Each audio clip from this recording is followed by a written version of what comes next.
My child, what was stolen from you never reached the root. The loss was real, but it was not final. The surface was touched, but the deepest thing I planted in you is still alive. Stay near me, right now, as these words reach you, and let me take you down past the bare dirt you have been counting to the place where I have never once stopped working. You have been standing at the edge of that ground for a long time, reading my heart off the surface of it.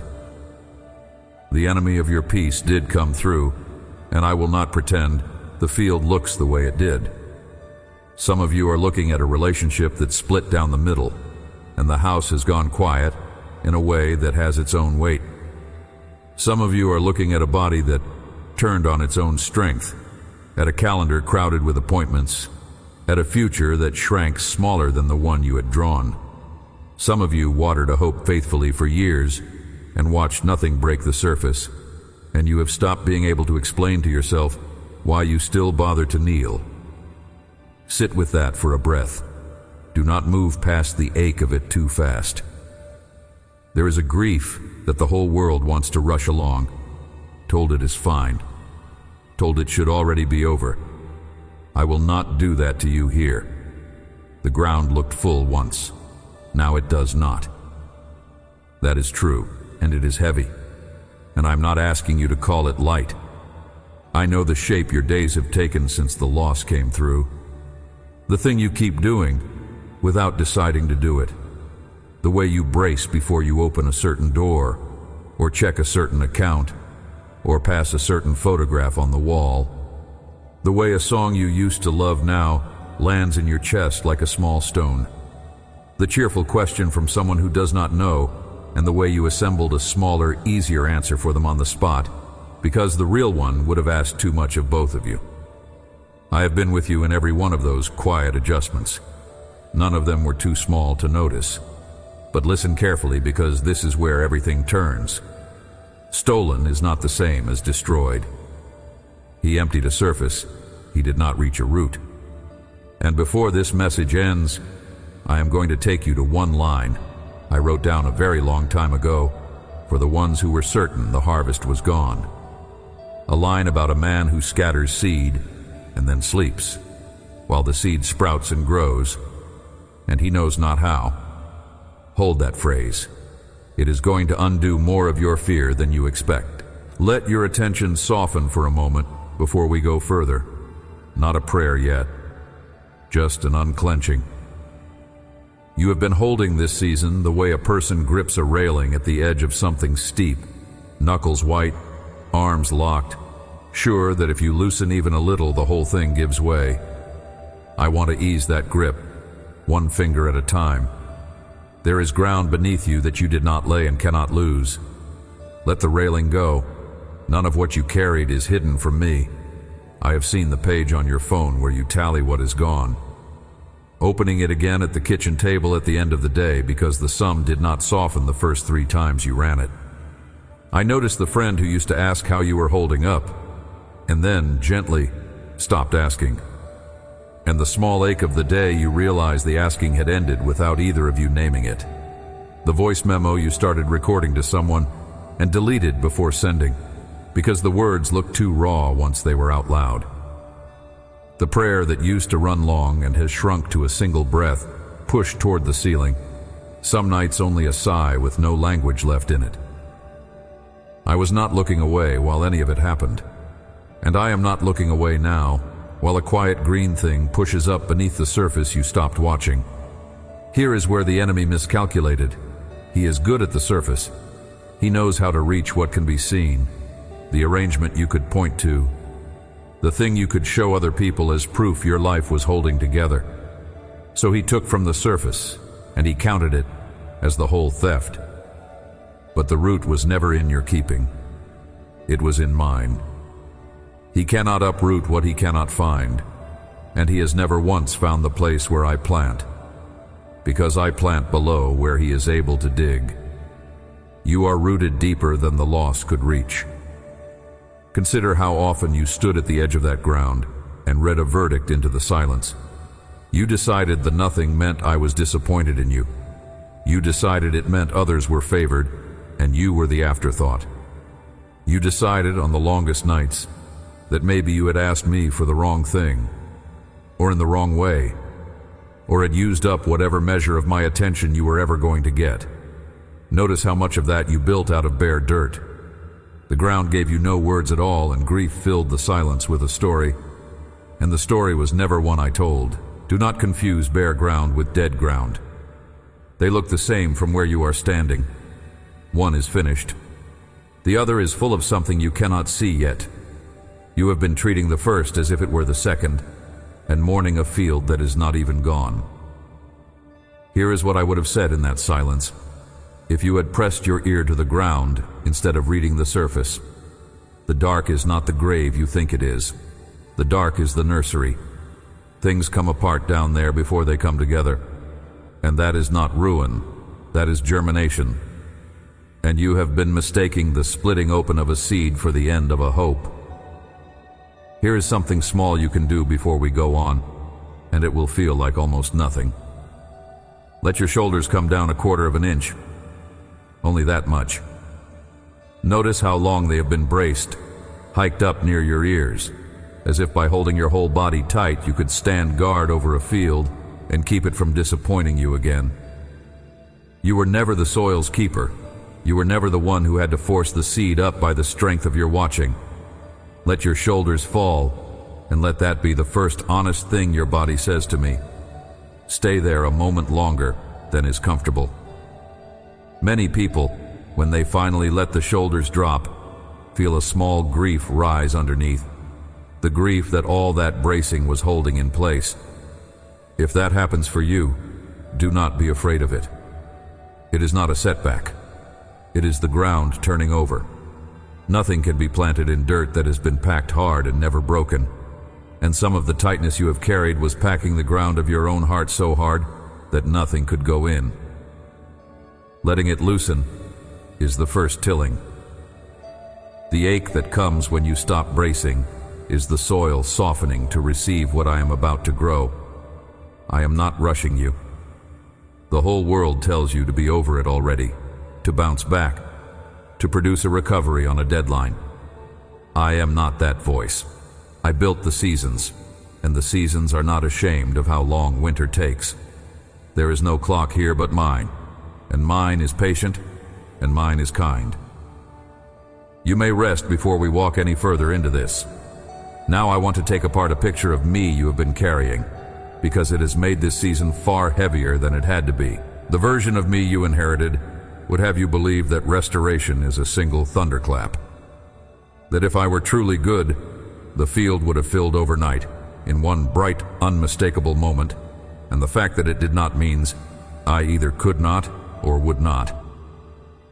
That my quiet over the slow months has been a verdict, proof I withheld, proof you were overlooked, proof the harvest belongs to someone more deserving, and you are the one left in the dust at the edge. That picture of me was painted for you, brushstroke by brushstroke over years, by hands that may have meant well and still got me wrong. Perhaps by a faith that only ever showed you a God of sudden lightning and never a God of seasons. Perhaps by your own grief, which learned, after enough disappointments, to read every quiet day as one more no from a God who had gone cold. I want to be gentle here, because the ones who handed you that picture were often hurting too, repeating what was repeated to them. I am not asking you to hate them for it. I am asking you to set the picture down, because it is not me. The God of sudden lightning and nothing in between is not the one who has been tending your ground. Think about what that false picture cost you. It taught you to read every delay as rejection, so the waiting itself became a second wound on top of the first. It taught you to suspect that my goodness was rationed, handed to the deserving, withheld from the ones who stumbled, and you placed yourself quietly among the withheld. It made you frantic. It made you try to earn the rain, treat prayer like a transaction you kept failing to close, treat worship like a performance you were always slightly behind on. None of that came from me. I never asked you to manufacture the harvest. I asked you to trust the one who tends the field, and the picture you were handed made that trust feel impossible, because it told you the field was a test and you were failing it. So let me say plainly what that picture got wrong. I am not standing over your ground with my arms crossed, waiting for you to prove you deserve the green. I'm the one on my knees in the dirt of it, hands in the ground, doing the slow, patient work that love does when it intends something to last. The waiting was never my displeasure. The waiting was my care, taking the time that real things take. Look instead at how I actually grow things. Watch how the whole created world tells the truth about me without saying a word. Not one living thing arrives by thunderclap. The oak does not appear. The wheat does not announce itself. The vine that will one day spread across a courtyard and shade a family through the heat of 100 summers begins as something so small it could be lost in the crease of your palm. I work below the line of sight first. I send the root down into the dark long before I let the leaf rise into the light. The growth that matters most happens precisely where no one is watching, where no one can applaud, where no one can force it along faster. You have been measuring me by the leaf. You have stood over the surface looking for visible proof, and from the bare ground you concluded I had done nothing. But I have not been working at the leaf. I have been working at the root, and the root is exactly where I am restoring you. What is rooted in me cannot be stolen by a season. Think about what a root actually does, down where you cannot watch it. It anchors, so the wind cannot lift the thing away. It reaches, finding water in places the eye would never guess held any. It feeds the part above the surface that everyone admires, while it takes none of the credit and asks for none of the applause. All of that is happening for you right now, in you, beneath a surface that looks like it has nothing left to give. The reaching has not stopped. The anchoring has not stopped. You simply cannot see the work, and you have spent so long mistaking what you cannot see for what is not there. There is something else the thief could not reach, and I want you to know it by name.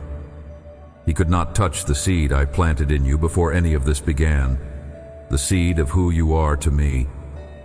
He cannot steal your belonging. He cannot steal the fact that you are mine. He can wreck a circumstance, scatter an arrangement, take from the surface of your life what you grieved with real tears. But the deepest planting, the one that says child and chosen and kept, sits below the floor of anything he can touch. He robbed a season. He did not rob your name in my mouth. That ground is sealed, and I am the one who sealed it. Say your own name to yourself now, once under your breath, the way you would say it to someone you were trying gently to wake. Just your name. Not the labels grief pinned on you in the dark. Failed, behind, too late. The one nothing ever grows for. The one who got passed over. Set those down and say the name I knew before the field was ever sown. The name I will still be speaking over you when this season is a long way behind you. That person is not finished. That person is not standing over dead ground. I am rooting you where fear cannot dig. Hear the difference, because it matters more than you know. Your circumstances live on the surface, where weather happens and thieves can reach. Your belonging lives at the root, where I keep the things I do not let go of. When the surface was robbed, it felt like everything went with it, because you had let the surface tell you who you were. But the surface was only ever your situation. It was never your standing with me. A storm can strip a tree bare and not touch whether it is still a tree. You have been bare for a season, and you concluded you were uprooted. You were never uprooted. You were only stripped, and stripped is not the same as gone. Now hear why the slowness is not the absence of the miracle. The miracle is not late, it is underground. A thing that springs up overnight has no root to hold it when the wind comes, and the wind always comes. To every field, eventually.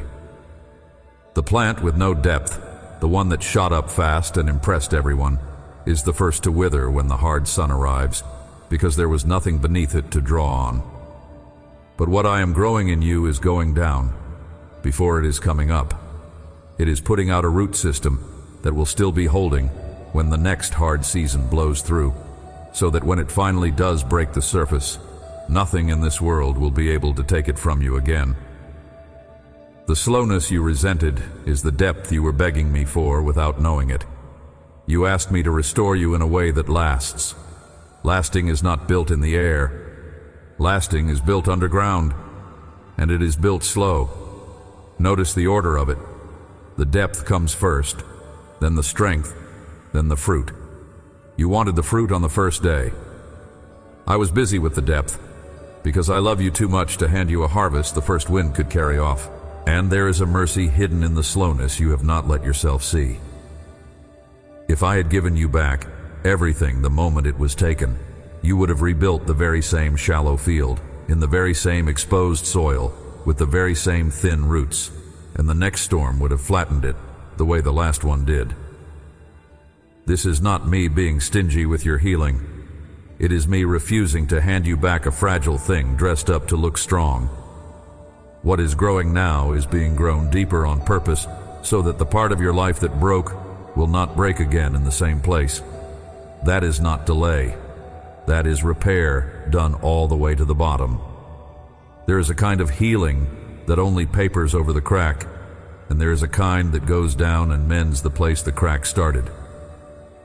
You have asked me, in the honest part of your prayers, never to walk through this particular valley again. I heard that prayer. I am answering it in the only way that keeps the answer true, by tending the depth and not just the surface, by growing something whose roots run past the reach of the thing that hurt you.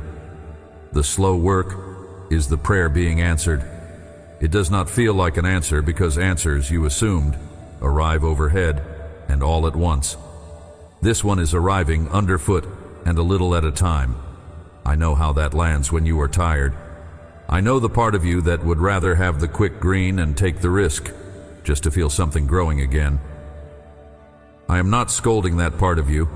I am only telling you what a gardener knows, and an anxious heart forgets, that the plant which lasts is never the one that came up fastest. Give me the season. Let me reach the root. What I am building down there will hold you on a day you cannot yet see. So when you feel like walking away from the field, and I know how close to that edge you have come, I have stood there with you on the nights you did not feel me at all. I want you to hear this. The tiredness is not a sign that nothing is happening. The tiredness is the ache of a long faithfulness that has not yet seen its yield. Do not grow weary in doing good, because the harvest keeps its own hour, and that hour has never once depended on your strength to drag it into being. It depends on the one who tends the ground. Keep sowing, even in the season that still tastes of salt and tears. The ones who go out carrying seed and weeping over it do not weep forever. They come back down the same road singing, arms full of what they once buried in sorrow. The weeping was never the end of your story. The weeping all along was the planting. You did not waste those tears. They went into the ground like water. Nothing you have wept over me is lost.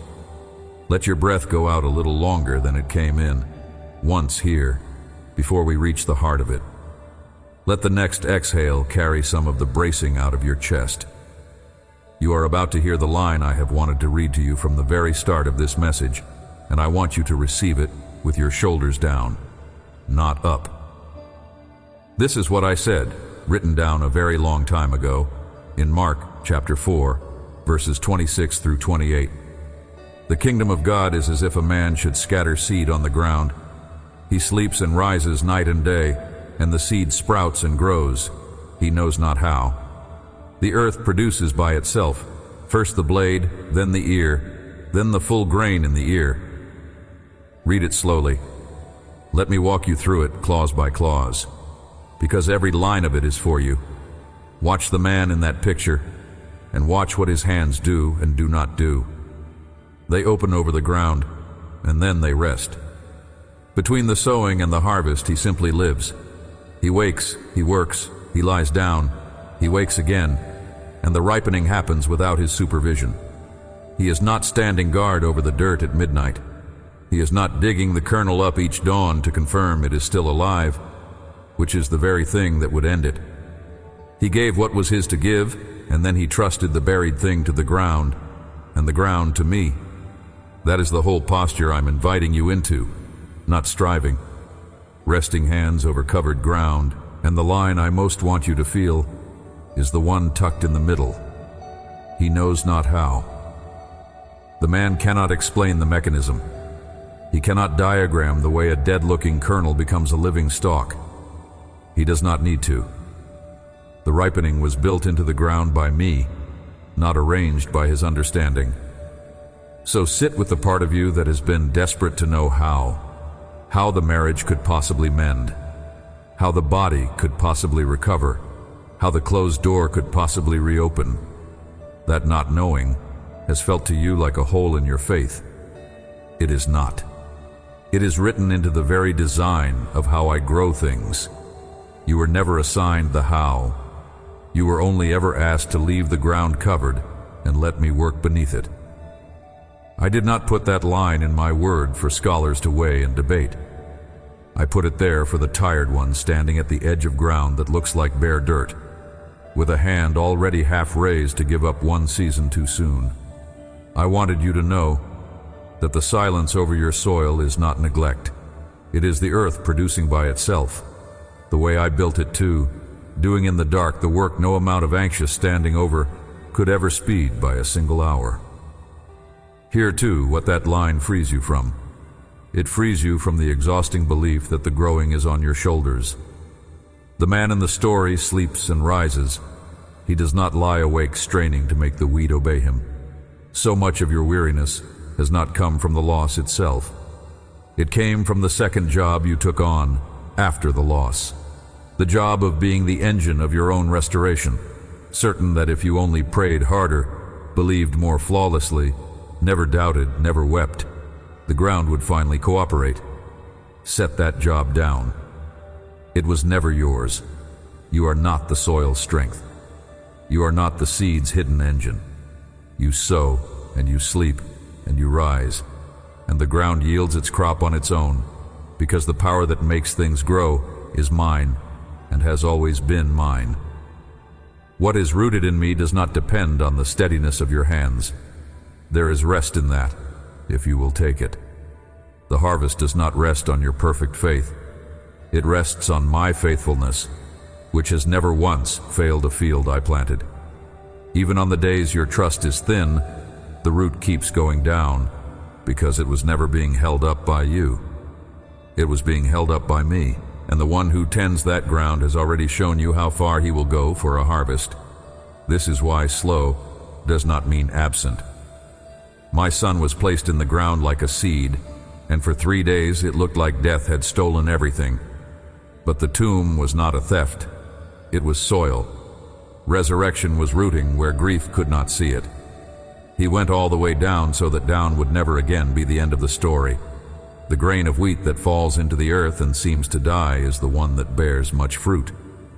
If I would go that far into the dark to bring up life, then I am not absent from the small dark place where I am quietly growing yours. Stay with those 3 days a moment longer, because you have lived some version of them. The ones who loved him went home in the dark, certain it was over, certain the worst reading of the silence was the true one. They were not wicked for thinking it. They were grieving, and grief reads the quiet the only way it knows. They were standing over a sealed stone, counting what was lost, exactly the way you have stood over your field. They did not know that the most final-looking ground in all of history was, at that very moment, the most alive. What looked like the end of everything was the deepest planting I had ever done. Hold that against your own bare ground, and let it loosen the verdict you have been reading there. Now look back at the field I showed you at the very start of this message.